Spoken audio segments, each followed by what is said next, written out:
இயேசுவே ஆறுதல் ஊழியம் நடத்தும் உங்கள் தொழில், குடும்பம், தேசத்தின் ஆசீர்வாதத்திற்காக ஆசீர்வாதமான ஜெபம்.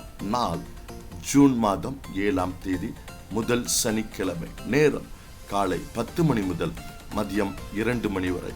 இடம் YMCA தலைமை தபால் நிலையம் அருகில், கோவை. தேவ செய்தி சுவிசேஷகர் ஏ. ஜான்சன்.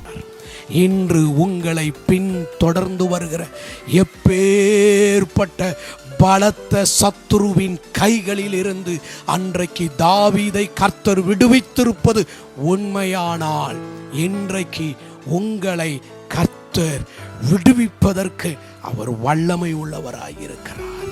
வாருங்கள், பங்கு பெறுங்கள், ஜெபிப்போம். உங்கள் துக்கம் சந்தோஷமாய் மாறும். தொடர்புக்கு 9087989149.